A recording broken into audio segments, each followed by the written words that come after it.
Welcome back to the Daughters of the Moon podcast. We're grateful that you can join us for another week. Unfortunately, Barb will not be here tonight because she's not feeling well, but we're excited anyways because we have Rabbi Daniel Cohen with us today.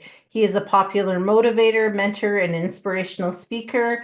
He's the author of What Will They Say About You When You Are Gone? Creating a Life of Legacy, and is a co host with Reverend Greg Dahl on the nationally syndicated radio show the Rabbi and the Reverend.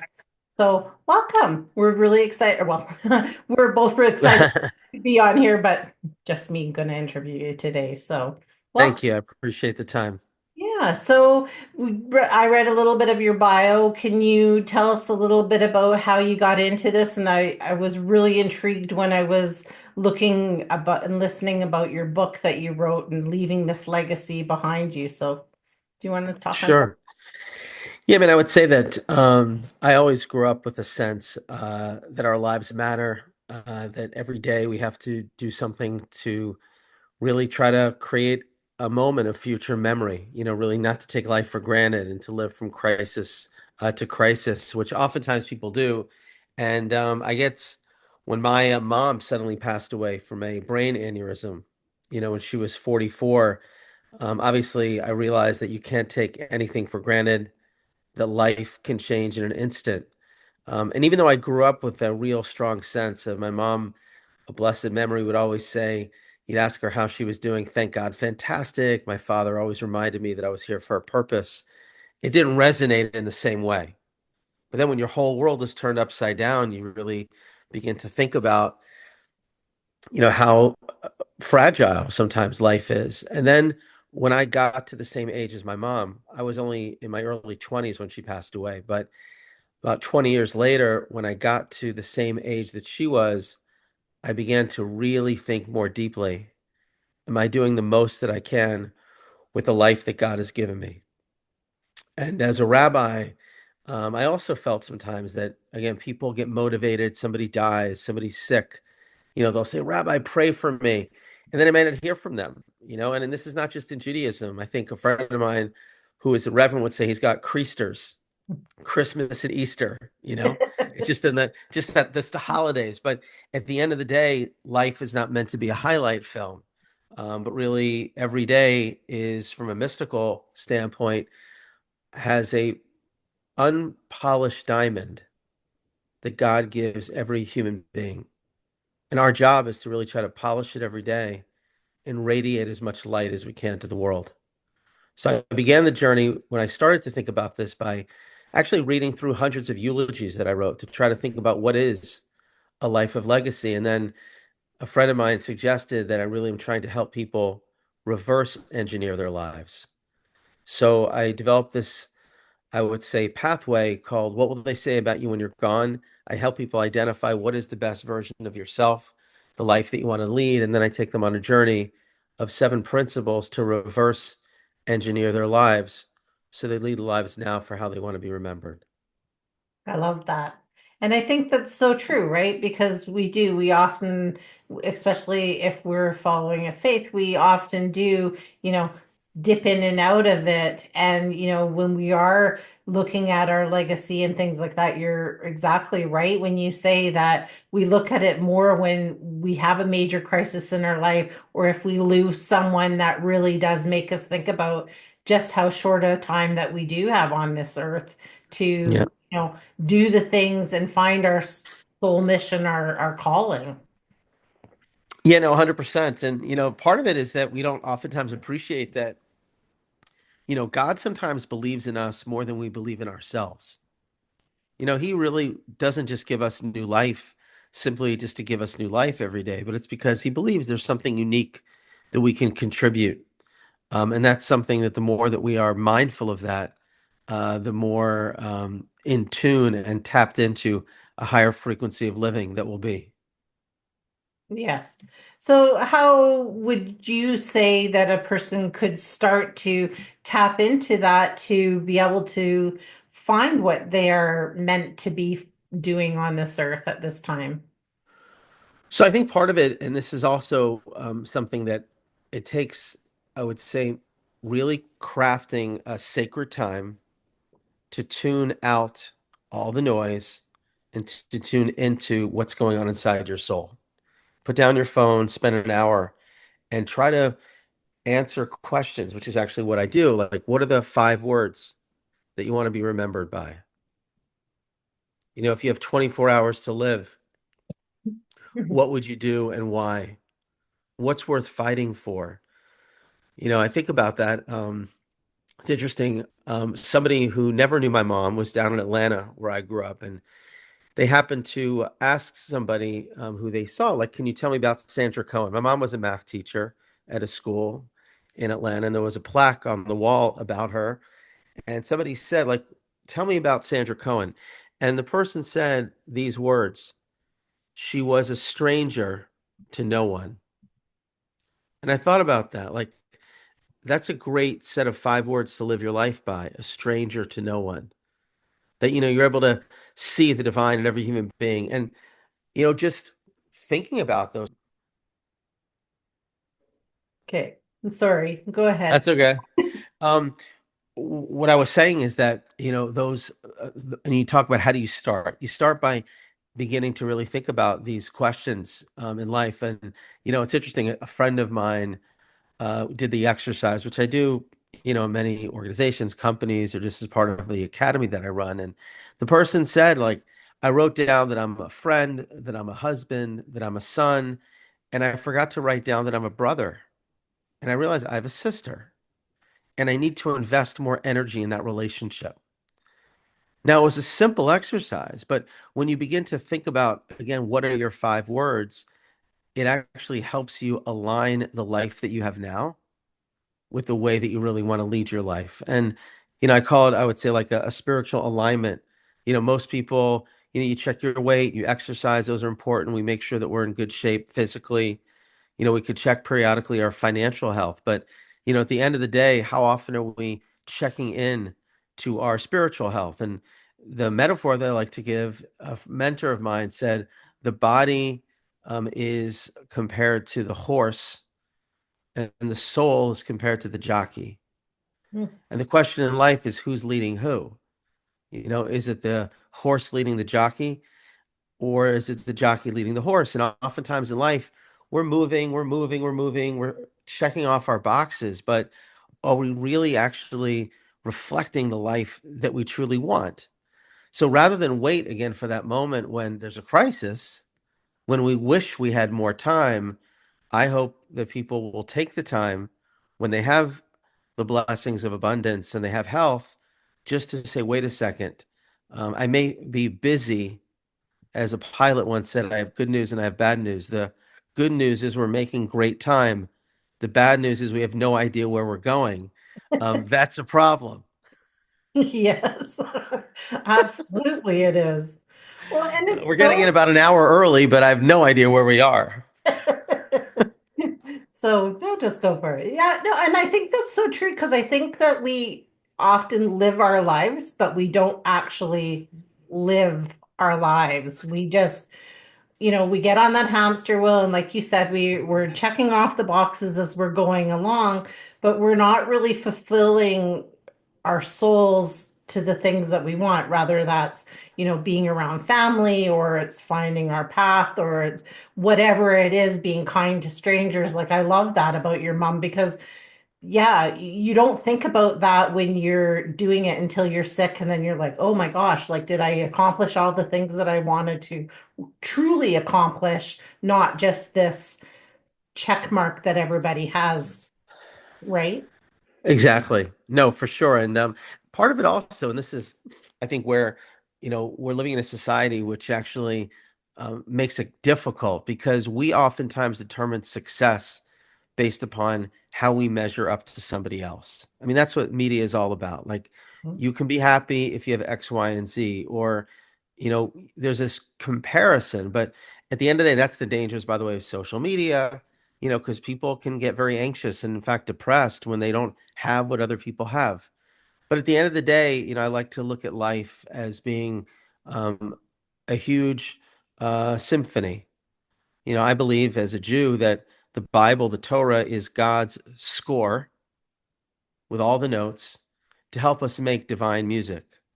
And the reality is that, a guy who knows how to play the violin should play the violin as best as he can and not try to be a percussionist, or a percussionist try to be a flute guy. And that doesn't mean what's more important. Is it the drums? Is it the flute? Is it the harp? They're all important. But when everybody's playing the music together, you can create great harmony. By the way, it would eliminate a lot of jealousy. And then Mhm. we could all really bring some of heaven down to earth. That would be beautiful. Because I think That we would. need more. It really would, because I think we need more of that. Because, like, I know for myself, like, I try to get off of social media in the evenings, and because I find that it's such a crutch for myself. I was finding, oh, okay, I have 2 minutes to spare. Oh, get on the phone and scroll, through social media. And it's like, okay, I could be doing so much more and other things to do it. So, you know, now I do different things. Now I'm crocheting and I'm doing some different things where my mind is just, it's busy, but I can tap in to the source or God, right? To be able to Hmm. get that connection and that relationship, as opposed to just filling it with, you know, I mean, I think social media has its place, but I think I agree with you. There's it's, definitely, but it's a major time waster in terms of, literally people can start on it. They have no idea where did the time go. And, this is also a very important idea within the book. One of the principles is what I call seizing meditative moments. And the reality is that, we all have a finite amount of time. What makes time eternal is when we actually are fully present in the moment that we're experiencing. And if I'm reading right now and not doing anything else, it can be productive. If I'm talking to somebody without any other person, in my mind, and without checking the phones and all that, even within about 5 minutes, I can impact somebody's life. But if my mind's all over the place, I learned this early on when I was in college. I had a speech teacher that said to me, one of the most important things you need to do in life is to compartmentalize your mind. Like if I have multiple things going on, it will take me 5 times as long to get that one thing done. If I'm trying to write an article, if I have focused time, it could take me 4 hours. If I have focused time with nothing else, and it's an hour. And the truth is that, when we carve out those times and I would say again, it's never an issue of time, I think, to make a difference in the world. It's an issue of priorities. Mhm. What are the highest priorities for me? And then how am I taking those priorities and manifesting them in my calendar? That's how you know where people spend their time. And there is so much that we can accomplish, but again, we have to be able to seize those moments, and ask myself every day, what am I doing in this next 5 minutes, in this hour, to really develop myself, to make an impact on somebody's life. And that's the way we, as we say at the beginning, tap into a higher frequency of living. Yeah, exactly. Sorry. Yeah, and it's funny that you say that, because today my son actually got a hold of me and I hadn't heard from him for a while. And he's like, Mom, just phoning to, or just texting to catch up. Do you have time available this weekend that we could catch up, have a phone conversation? I said, well, yes, absolutely. He said, okay, I've booked you in. And I thought, that is really like, it was interesting, because I thought that was great, right? Because he's making that space for me and him to Yeah. have that connection. And I find that a lot of times when you're talking to somebody, when you're so distracted with everything that's going on around you, you don't really have that same connection that you could have if you were just, like, as you said, just focused in on what you're, you know, having that conversation with that person. Or for me, like, I have a morning practice where I do some meditation and I do some journaling and stuff. And for me, that's my time to, kind of tap in and talk to God, and to, all those kind of things. And I carve Yeah. out that time for myself, because it's important for me to have that. Yeah. I mean, look, at the end of the day, there's another important idea that the soul needs to be fed real food, not counterfeit food. And that's where sometimes people get confused because, like, there are many things that provide what I would call counterfeit pleasure, and whether that's, again, whatever it could be, but there's a lot of them out there, and it's like spiritual junk food, like I get a high. Again, I'm not talking just sex, drugs, and rock and roll, but just different things that we think, wow, I went on a roller coaster, I saw a great movie, and yeah, but then it's gone, Yeah. and it's important to find time every day to fill our souls with soul food, which Yes. is in many ways, and this is, I would say, rooted in the book, although not explicit, which is emulating the divine that is within us. Because our souls are really reflections of light, of the divine. And how do I feel most alive in life? When I amplify that light. And one example of that is, being authentic, being courageous, making decisions, which is one of the main chapters called Courageous Choices, not based on pressure, but on principle, Mhm. not on convenience, but on conviction. And again, what is a meaningful life? Warren Buffett said it's easier Warren Buffett said it takes 20 years to build a reputation. It takes 5 minutes to destroy a reputation, you Exactly. know? And, That's right. knowing that the decisions that I make, you know, are going to be reflective of my past and reverberate into the future. And that's a mindset that is a mindset of soulfulness, because again, if I cut corners, maybe I earned a few extra bucks, but at the end of the day, I'm not going to be able to look at myself in the mirror. I'm not really proud of what I did.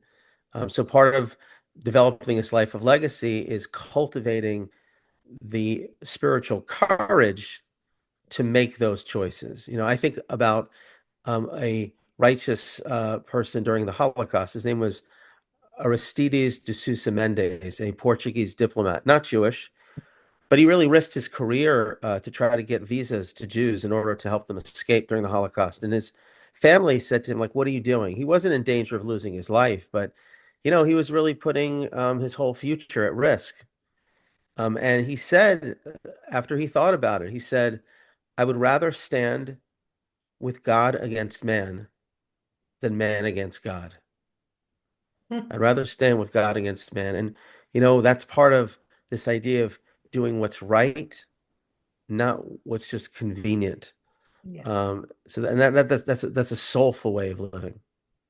And it's a hard way of living sometimes because, we're going through this kind of rat race of life, and sometimes it is hard to make that choice and show up authentically. I mean, I think we all try to do that, but I do think sometimes we get kind of pulled off of it because it's hard.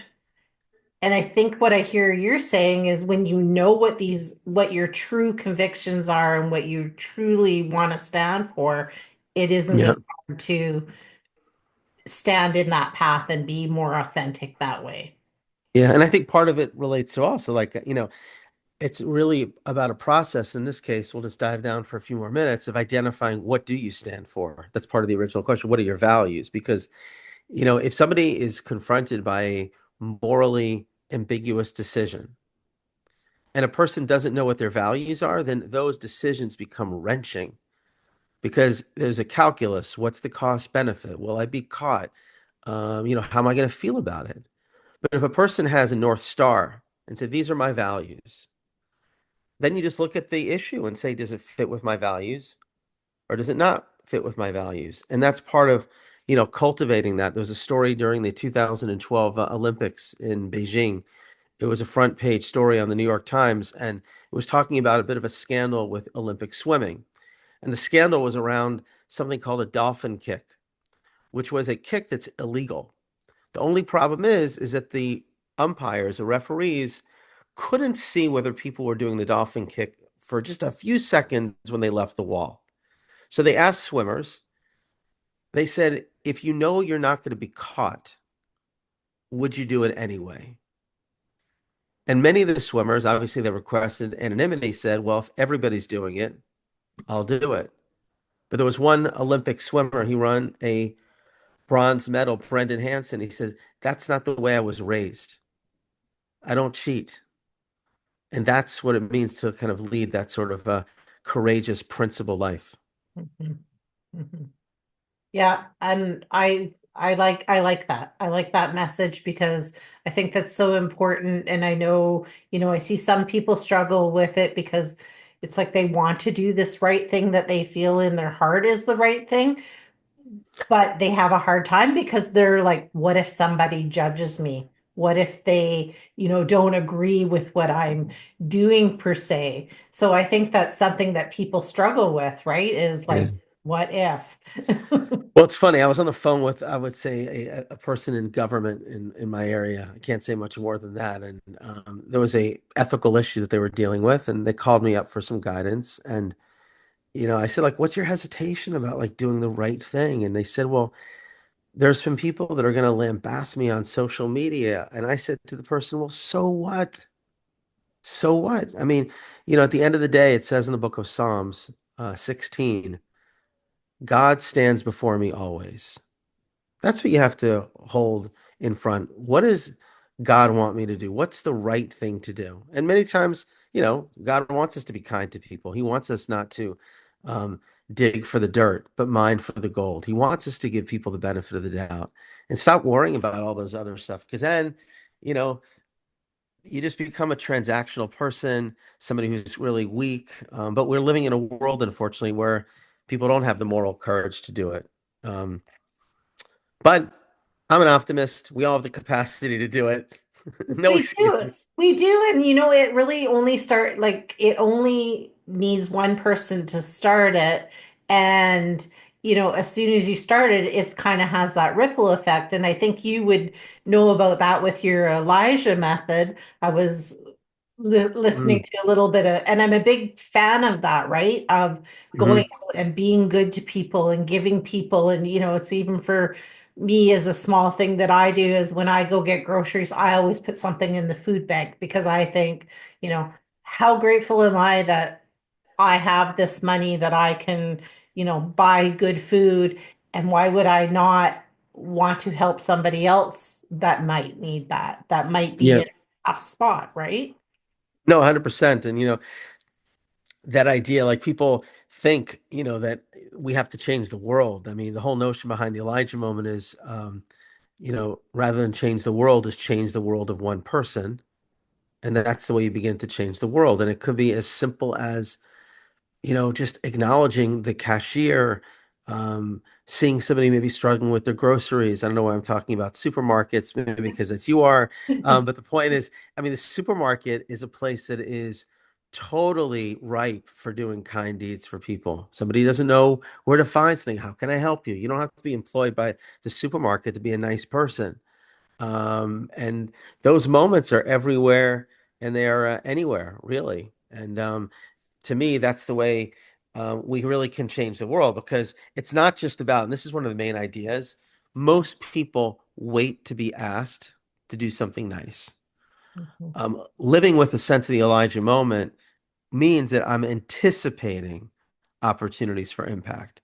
I walk into a room and I think, whose life can I uplift a little bit? You could have a room with hundreds of people, but people can still be lonely. So maybe you look for somebody who doesn't have somebody talking to them. I'm a big believer in Elijah moments in elevators. I just did one yesterday. I was in Washington, D.C., doing some lobbying there with some friends, and I was on Capitol Hill, and I was in an elevator. And I mean, again, an elevator is one of those things where you'll never see those people for the rest of your life. Yep. And literally, you're all there lobbying, some people for X, some people for Y, some for Z. But I say, wait a second, why does everybody look so serious in this elevator? Like as if we can't talk to each other. So I basically said, I had maybe like 30 seconds in the elevator. I said, wow, this is amazing. Let's all sing God Bless America. We're here in Washington, D.C. We can, we have a free country. We can lobby. And I said, I'm not telling you guys to sing God Bless America, but isn't it something to be grateful for as we're going from floor 1 to floor 4? And they said, yeah, that's true. That's true. God bless you. And then I said goodbye. But that was 30 seconds. And, you create something special. Well, that's exactly it. And you don't know that just small interaction could have flipped somebody's day from being like, oh, gloom and doom, and this is, not a good day. And, to like, oh, I feel like lighter and happier, right? Because I Yeah, find and when like people smile at you and you just engage, it just changes the atmosphere. no, 100%. Who knows? Somebody may have walked in an elevator and said, "You won't believe it. We sang 'God Bless America' in the elevator." Who knows? Abraham Lincoln said, "Your face is public property." So it's important not to walk around with like, a frown. You got to walk around with a smile. Yes, yes, I agree with that. That Yeah. was one thing my mom always said to me as I was growing up was, you know, a smile is just like that extra dressing on you. And she said, people are attracted to people with smiles because it makes them feel better. It just it puts them in a good mood. It makes them just a little bit easier. So, Yeah, no, 100%. and Yeah, she yeah. was always like she was the mother that was in the grocery store talking to every person in line. I'd be like, "Oh, Yeah, mom." yeah, it's so funny. It's true. It's And true. now I'm like, "Oh, I am you." Yeah, yeah, yeah. And the truth is, I think an important point to reflect on this is like, it's not like the person that you are doing that kind deed for, but you never know. And you just said this, where that light is going to go. Like, because there may be somebody who now feels better and they are going to be going home and they'll feel a little lighter, as you said, because now they'll interact a little better with their spouse or with their kids. And God also will take that flame and he'll help it spread. One of the most beautiful stories I heard, it's in the book, is about a woman who's in Noda. I don't know if you know what Noda is, Noda. It's oh my gosh. Oh, no one dies alone. Oh, okay. It's a volunteer, a Noda volunteer, and they go to be with people at the end of their life who are in hospice just to be a companion for them. And this woman shared with me that she was this NOTA volunteer, and she was taking care of this person. She fed the person ice cream, and she found out afterwards. She cared for this person. She felt like a special connection to this person. She didn't know why, more so than the past.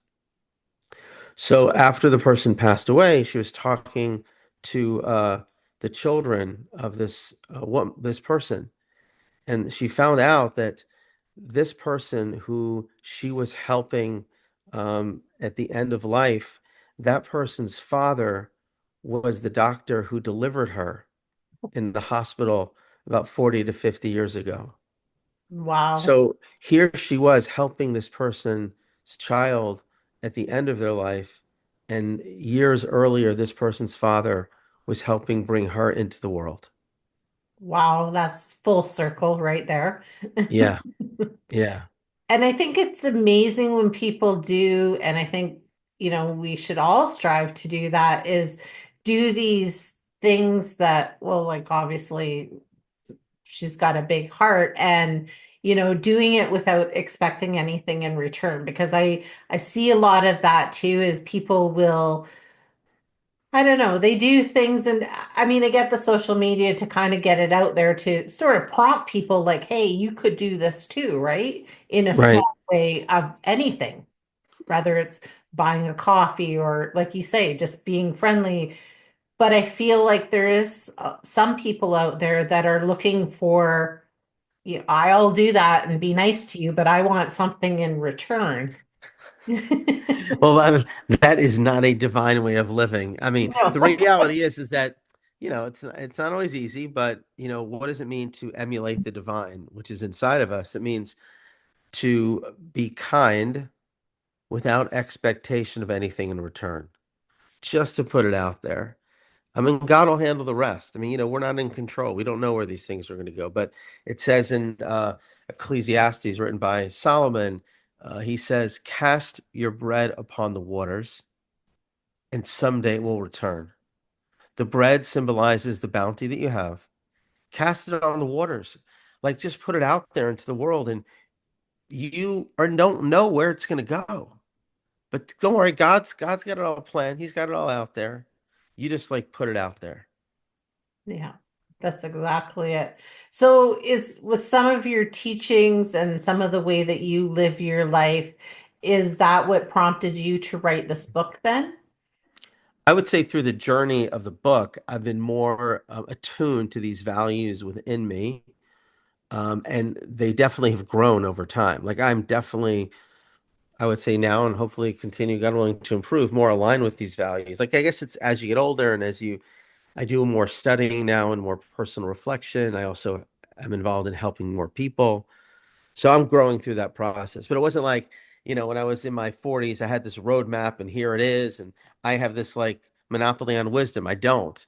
It's just kind of from my own life experience, from teachings, from mentors, just try to assimilate it together in a way that is slightly prescriptive. So people have a bit of a roadmap, and then part of what I do in the book is I give a toolboxes. So like it's not just wow, that's inspiring, but as somebody said after they heard a talk from another rabbi, they said that's so inspiring. The rabbi said, well, what did it inspire you to do?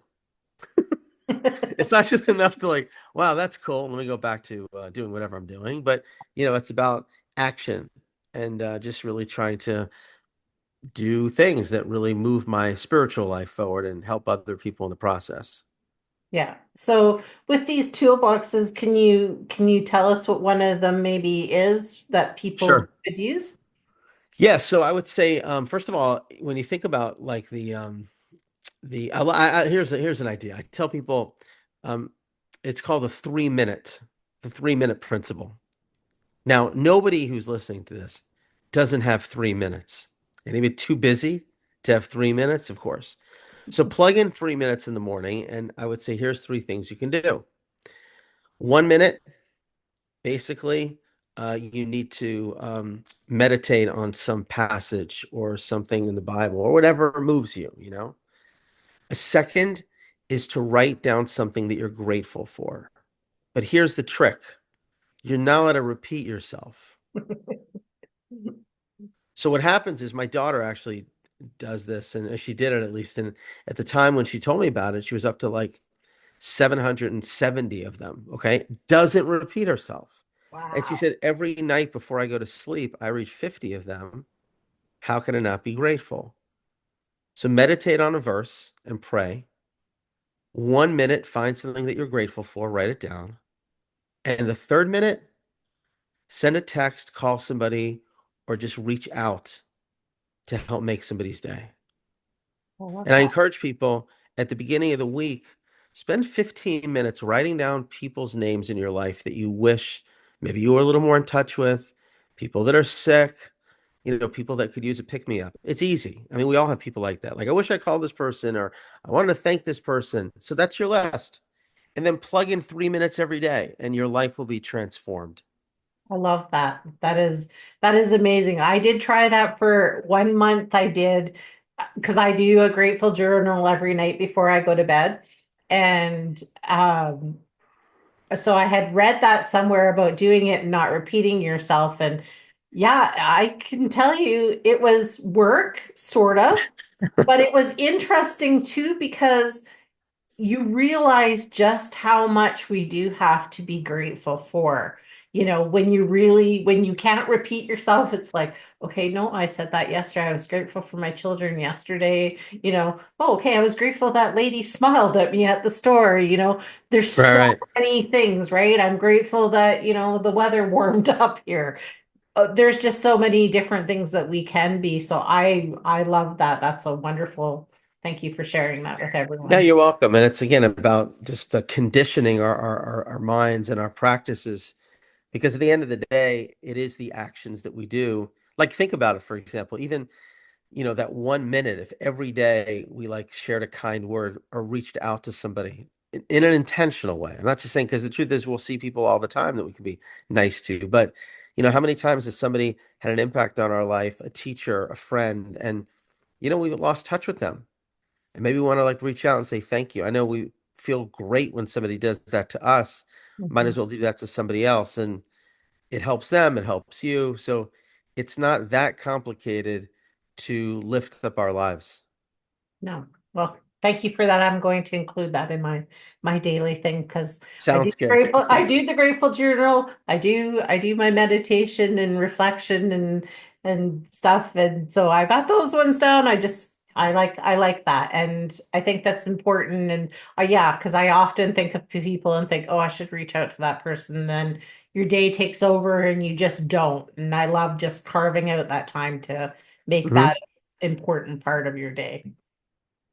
That's great. I'm glad it helped. Well, and it's good because then you have the connection, right? And then hopefully that person 100%. will be like, oh, you know what? I haven't talked to this person. I think I'm going to call them. Exactly, exactly. It's like that shampoo commercial when we were young. Right. Exactly. Oh, goodness. So, you talked a little bit about the reverse engineering. Can you just touch on that a little bit? What is that? Sure. I mean, the idea really is like, it came from actually a fellow who's a businessman, who's a friend of mine, where he said, like, when you want to carve out, let's say, a business, so you need to know like what your end result is going to be. Let's say you want to build, I don't know, a business that does X, Y, and Z, whatever that might be. What you need to do then is, okay, so what are the steps to help me get there? It's like, for example, if some military technology falls into enemy territory, but they don't know actually how to build it, what they'll do is they'll take it apart and think about what needed to be done to get there. So reverse engineering means rather than me say to you, um, be nice, be kind, be authentic, be grateful. Look, these are all very good values, but first ask yourself, like, how do you want to be remembered? Like, what is your lighthouse? What's most important to you? Mhm. And then once you know what that is, you can reverse engineer. And I think the principles that I talk about are relatively universal in terms of what I would call fueling your own spiritual development, staying true to who you are, leading life with humility, making an impact even in the smallest of ways, and being energized to do that journey every day. There's no end to leading a life of legacy. It's a journey, and that's the last chapter of the book, which is called, discovering your renewable energy. There's no such thing as retirement. I oftentimes say, like, in the Bible, if there was retirement, the Jews never would have got out of Egypt. Moses would have been in Florida. Like, he didn't start his career until he was 80 years old. Abraham didn't start his career. He didn't go to Israel until he was 75. So, no matter how old we are, there's always something that we can accomplish. And I'll share an interesting story that once I was speaking in Florida and a woman said to me, like, I'll never forget my husband near the end of his life, he spent a lot of time in a hospital, and when a person is stripped of their, let's say, physical ability, it's sometimes hard to find new purpose. But she said to me that my husband made his hospital room like his sanctuary. And he felt that anybody that came into that room, whether it was one of the orderly, it was a nurse, it was a doctor, he wanted them leaving his room feeling better about themselves than when they entered in. So he took that room. He couldn't change his circumstance, but he made something really special because his room became known as the room. If you want to feel good about yourself, if you want to be uplifted, go into this guy's room. And you don't need to do much. You need to smile, you share a kind word, you ask about somebody's family. Those are really important ideas. And he didn't give up. He said, there's new meaning for me. It's a little different now, but I still can find meaning. I like that. I think that message is really important because what I got from the message that you were just giving is A, it's never too late to start. Yeah. Figuring out what your legacy is and what you want to live your life being purposeful. And, it doesn't matter your circumstances either. There's always ways to be authentic and just live a good life and you reach that goal of what you want like you say and looking at that end result. I love that. I'm going to reflect a little bit on that one. Looking at that end result of how I want to leave this world, which is better, basically a better place, and helping people. That is part of our mission with this podcast, is helping people live a more authentic life and a happy, in both mind, body, and spirit. So that's my goal for really, that's mine. So, and now I'm, can go back and look at the steps of how I will get there. So I love that message that you gave to everybody. So thank you. I appreciate Yeah, that. you're welcome. Thank you. Yes. So can you tell everybody where they can find your book? Sure. I mean, the easiest thing is to go on Amazon, actually. Just type in, I have a website. It's rabbidanielcohen.com. You can find information about my books, about speaking. I started something called the Legacy Academy, which is actually a 10-month online academy that I work with people to help actualize leading this life with worksheets and videos and spiritual counseling. And go on Amazon. You definitely could find the book. Just type my name in. But happy to be supportive of anybody, and you can always reach out. Wonderful. That is wonderful. And are you on any of the social medias or just your website? No, I'm on Facebook. I don't do too much Twitter. I'm on Instagram. You can look me up over there too. And Okay. we have the podcast with the Reverend. You can check me out there. I have another podcast called Judaism in the 21st Century. And there's a book I wrote called The Secret of the Light, which people may want. It's a fiction book about how do you find faith even after a moment of crisis and feel the presence of a loved one, even though they're physically not here. You can still feel their presence. So that's another book people might enjoy. Okay, perfect. And that's on Amazon as well. You got it. Yep. Wonderful. So, if you had to leave everybody with a final message, thought, idea, what would it be? Listen to your show. Anyway, Thanks. my pleasure. Well, I'll leave you with an important kind of mystical idea that I think about a lot, which is um, every person before they're born, there's an idea that there is an angel inside the womb. And the angel teaches every baby to a certain degree what I call the secret of the light. It's a pure soul, and there's a certain ability to connect with the divine in yourself and the divine in the world. And then right before we're born, this is a metaphor, the angel puts its finger underneath our nose, hence the little indentation, and we forget that roadmap. We forget that light. But mysticism teaches us that it's not totally forgotten. It's buried deep inside of us. And at the very end of our lives, we're also greeted by an angel as our bodies and souls separate. And we recognize the angel because it's the angel that taught us the secret of the light to see the divine in our lives at the very beginning. And the angel asks us two questions. Did you reveal the light that I planted within you? Did you strive every day to make music with your unique soul and to grow in this world and to be more spiritually sensitive? And number two, did you share your light with the world? Did you try every day to make a difference to those around you? So I love that idea because if you wake up every morning thinking about those questions, what am I going to do today to fuel my soul?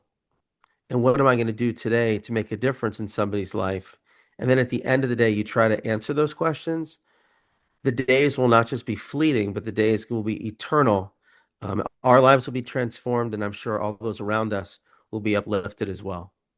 Well, thank you. That was beautiful and very, very heartfelt. I almost brought me to tears, really, to think about such a beautiful message, really. So Thank you very much. thank you Appreciate the for opportunity. Yeah, so it was such a pleasure having you on with me. I'm Thank so you. used to right with us, Yeah, but she's here in spirit. So, yeah. Tell her yeah, I said hi. but yes, I will. And thank you so much for we'd love to have you back as a guest sometime if, My pleasure. yeah, and just thank you so much. God bless you. Thank you so much. Take Yes, care. and everybody else, we'll see you next time. Thanks. Bye bye.